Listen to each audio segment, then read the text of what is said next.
రామాపురంలో వేణు, గిరి అనే ఇద్దరు అన్నదమ్ములు నివసిస్తూ ఉండేవారు. వారు ఎంతో అన్యోన్యంగా కలసిమెలసి జీవిస్తుండేవాళ్లు.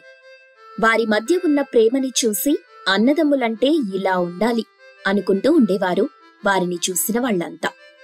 ఆ ఇద్దరు అన్నదమ్ములు పట్నంలో ఒక పెద్ద కిరాణా షాప్ పెట్టి దాన్ని నడిపిస్తూ ఉన్నారు. ఒరేయ్ తమ్ముడు, నేను మీ వదిన కలిసి ఒక 2 రోజులు వాళ్ళ అమ్మ వాళ్ళ ఇంటికి వెళ్తున్నాం.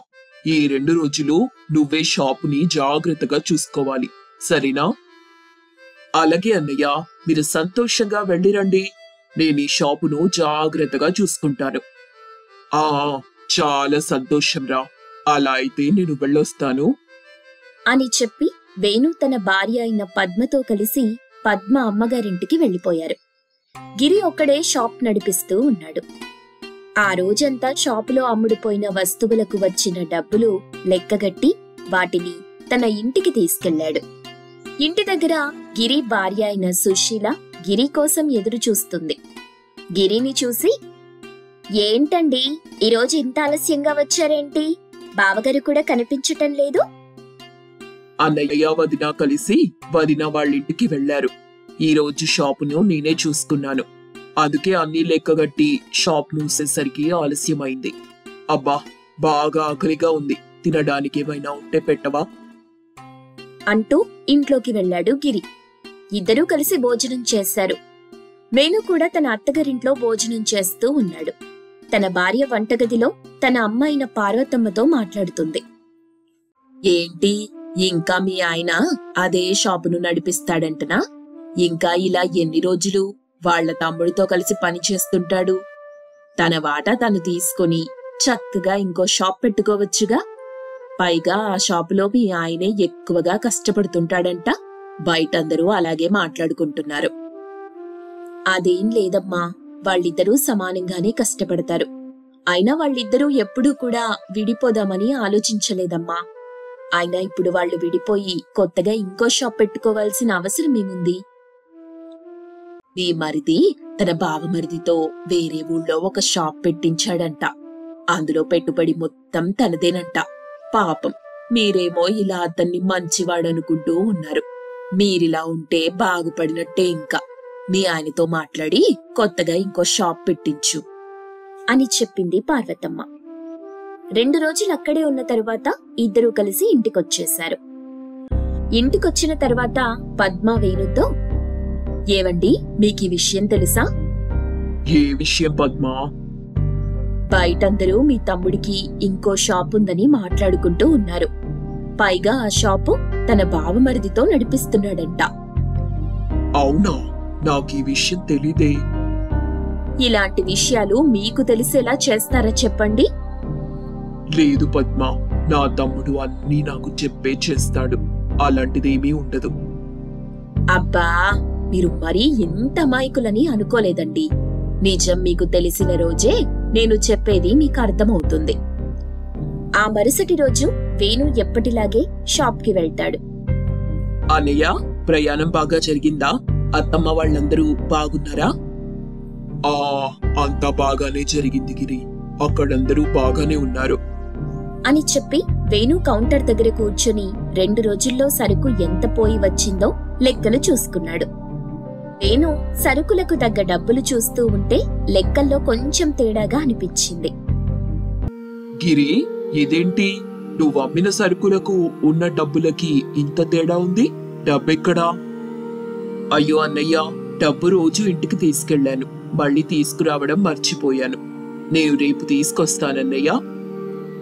సరే గిరి, రేపు తీసుకురా అని చెప్పి ఆ రోజు సేల్ అయిపోగానే షాప్ మూసి ఇంటికి వెళ్లిపోయారు.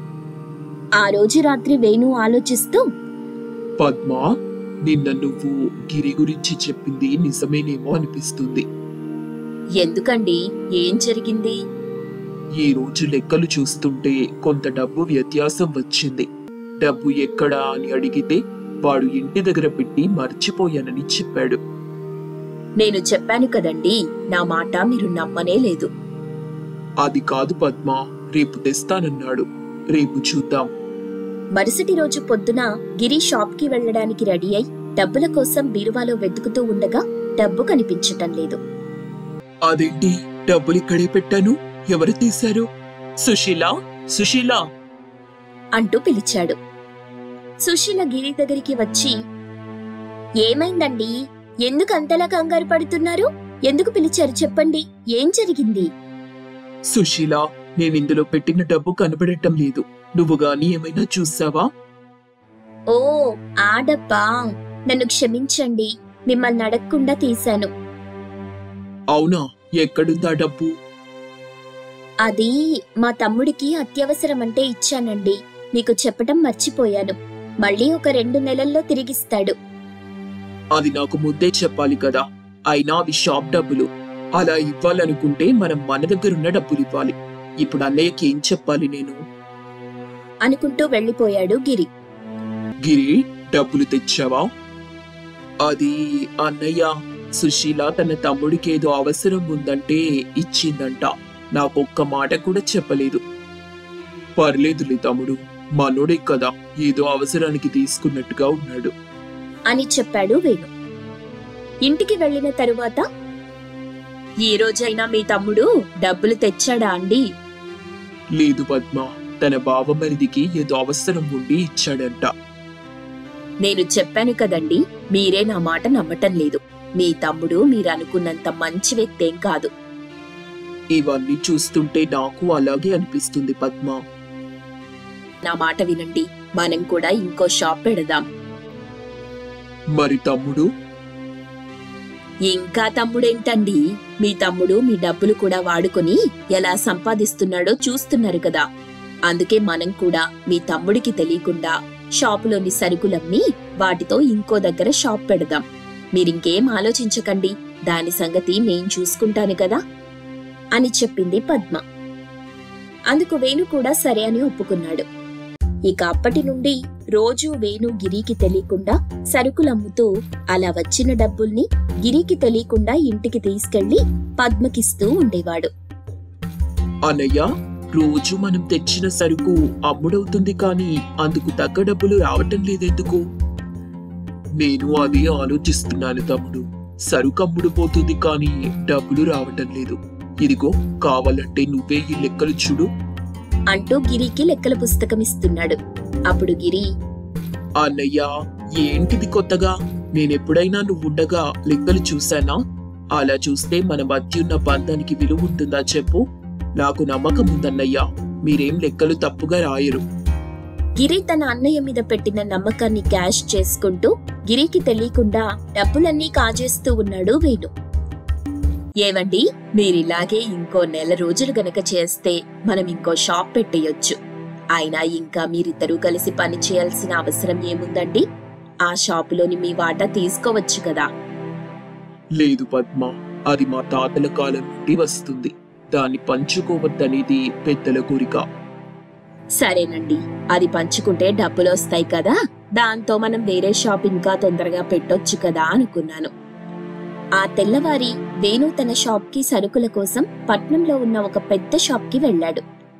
అందులో గిరి బావమరిది అయిన శివ పనిచేస్తున్నాడు. అతన్ని చూసిన వేణు, శివ, నువ్వేంటిక్కడ? ఈ షాప్ నీదేనా?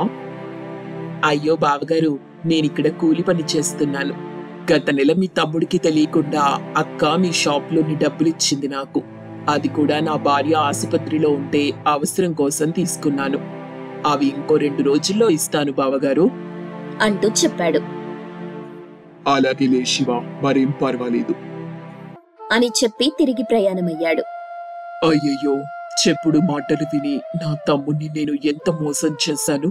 ఈ మోసానికి నాకు తగిన శిక్ష పడాల్సిందే అనుకుంటూ వెళ్లి, గిరి, నన్ను క్షమించురా. ఇన్నాళ్ళు షాపులోని సరుకులు నేనే దొంగతనంగా అమ్ముకున్నాను అంటూ జరిగిన విషయం చెప్పి క్షమించమని కోరాడు. అన్నయ్య, నేను మిమ్మల్ని క్షమించడం ఏంటి? చెప్పుడు మాటలు విని మీరలా చేశారు కాని మీ గురించి నాకు తెలీదా? అయినా డబ్బుల కోసం మన మధ్య ఉన్న బంధాన్ని దూరం చేసుకుంటామా అన్నయ్య? మనం ఎప్పుడూ కలిసే ఉండాలి అంటూ చెప్పాడు. వేణు ఇంకో షాప్ పెట్టాలని ఆలోచన విరమించుకొని ఆ డబ్బులన్నీ తెచ్చి గిరికిచ్చాడు. ఆ రోజు నుండి లెక్కలు చూసే బాధ్యత గిరికి ఇచ్చాడు వేణు. ఏవండి, ఎన్నాళ్ళండి ఇలా ఈ పాడుబడ్డ హోటల్ని నడుపుతూ ఇన్ని కష్టాలు పడటం అవసరమా చెప్పండి? దీన్ని అమ్మేసి ఇంకా వేరే ఏదైనా వ్యాపారం చేద్దామండి. నా మాట వినండి, పిల్లలు పెద్దవాళ్ళు అవుతున్నారు, ఖర్చులు కూడా పెరిగిపోతున్నాయి అంటూ చెప్తుంది పార్వతి తన భర్త అయిన గంగాధర్తో. గంగాధర్ మాత్రం పార్వతి మాటలు వింటూ ఉన్నాడు తప్ప ఎటువంటి సమాధానం చెప్పట్లేదు. అది చూసి పార్వతి ఇంకా కోపంగా, నీకేనయ్యా చెప్పేది? ఎంత చెప్పినా ఆ నోటి నుండి అసలు సమాధానమే రాదే. హోటల్ గురించి మాట్లాడగానే అదేంటో వెంటనే మూగ మనిషి అయిపోతాడు. నా బతుకేంటో ఇలా అయ్యింది, అంతా నా కర్మ. పైగా ఎప్పుడో తాత ముత్తాతలు తక్కువ ధరకి భోజనం పెడితే ఇప్పుడు ఈయన కూడా తక్కువ ధరకి భోజనం పెడుతున్నాడు. ఇంకా అందులో మనకి మిగిలేదేముంది అని బాధపడుతూ ఉంది పార్వతి. అది చూసిన గంగాధర్, అబ్బా పార్వతి, ఇప్పుడు ఏమైందని అలా బాధపడుతున్నావు? నీకు తెలుసు కదా పార్వతి, ఈ హోటల్ నాకు మా తాతల నుండొచ్చింది. ఆ రోజుల్లో ఈ హోటల్ వల్ల ఎంత మందికి ఆకలి తీరేదో తెలుసా?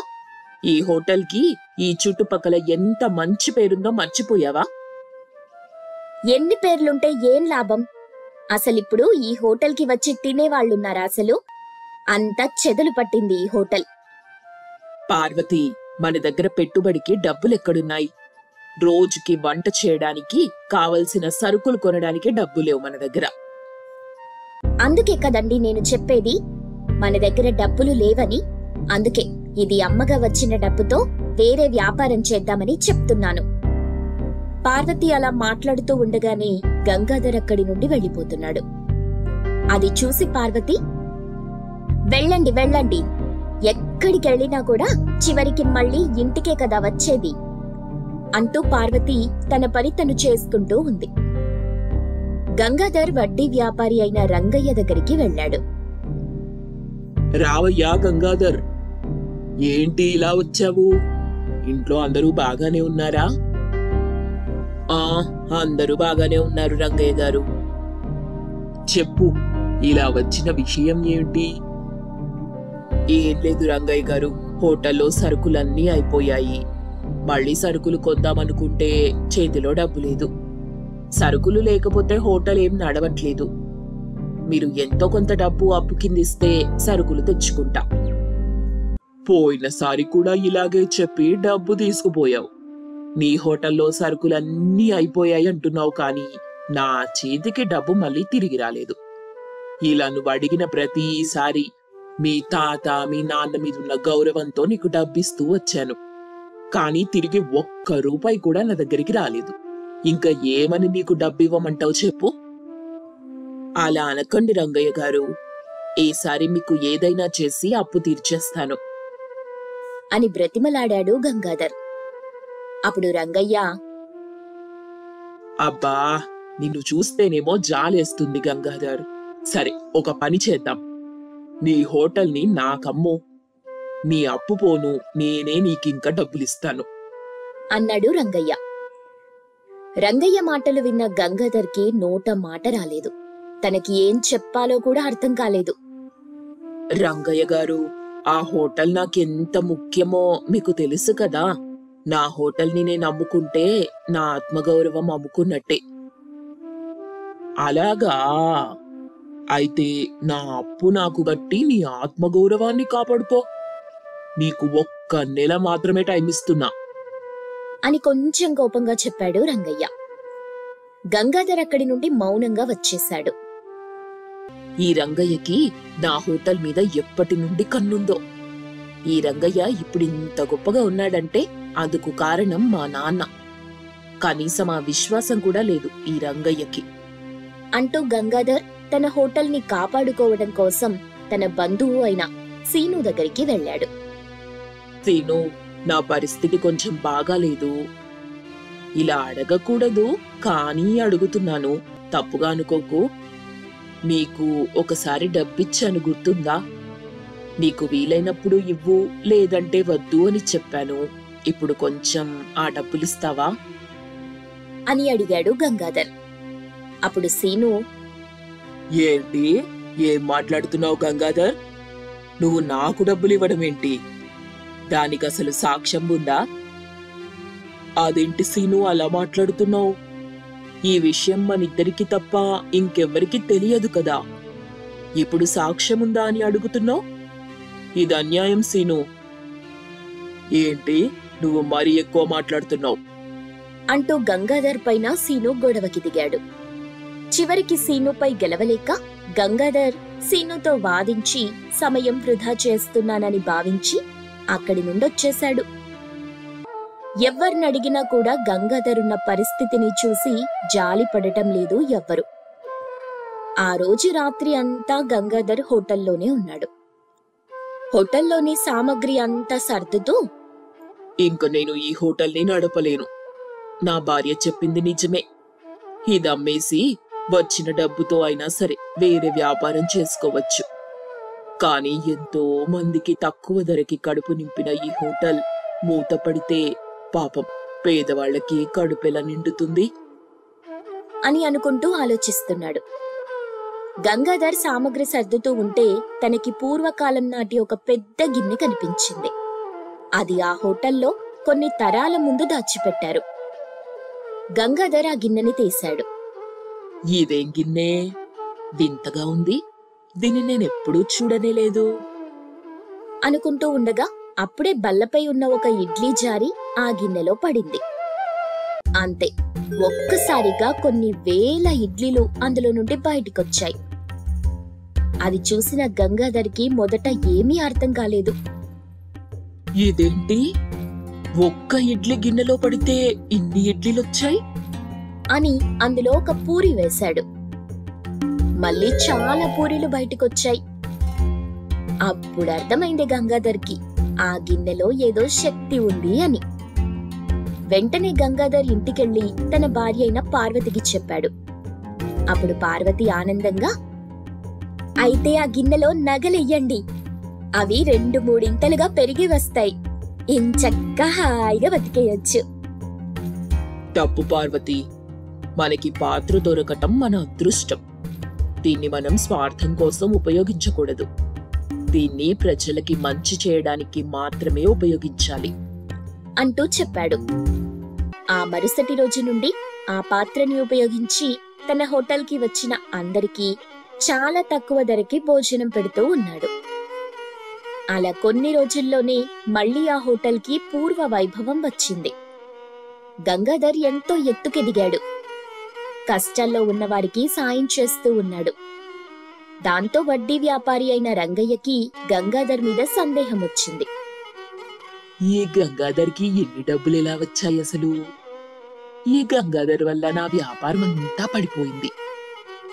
ఎలాగైనా ఆ రహస్యమేంటో తెలుసుకోవాలి అని ఆ రోజు రాత్రి రంగయ్య గంగాధర్ హోటల్కి వెళ్లి చూడగా అక్కడ గంగాధర్ ఆ మాయా పాత్రని ఉపయోగించటం చూసి, అమ్మ గంగాధర్, ఇదా నీ రహస్యం అనుకుని గంగాధర్ లేని సమయం చూసి ఆ పాత్రని ఎత్తుకొనిపోయాడు రంగయ్య. ఇక నేను ఈ మాయా పాత్ర ఉపయోగించి ప్రపంచంలోనే ధనవంతునవుతాను అనుకుని తన దగ్గర ఉన్న సంపదంతా పాత్రలో వేశాడు. అంతే, ఒక్కసారిగా ఆ పాత్ర ఆ సంపదని మాయం చేసింది. అందులో చిల్లి గవ్వ కూడా లేదు. అది చూసి రంగయ్య గుండె పగిలిపోయింది. వెంటనే ఆ పాత్ర తీసుకుని గంగాధర్ దగ్గరికి వెళ్లి, గంగాధర్, నన్ను క్షమించు. అత్యాశకి పోయి నేను నా సంపదంతా పోగొట్టుకున్నాను. నువ్వే ఎలాగైనా సరే నన్ను కాపాడాలి అంటూ గంగాధర్ కాళ్ల మీద పడ్డాడు. రంగయ్య, నీ దురాశే ఇప్పుడు నీకు దుఃఖాన్ని మిగిల్చింది. అందుకిప్పుడు నేనేం చెయ్యలేను అంటూ గంగాధర్ రంగయ్యకి తన దగ్గర ఉన్న డబ్బులో కొద్దిగా ఇచ్చాడు. గంగాధర్ మంచితనం చూసి రంగయ్య తను గంగాధర్ పట్ల చూపిన ప్రవర్తనకి చాలా బాధపడ్డాడు.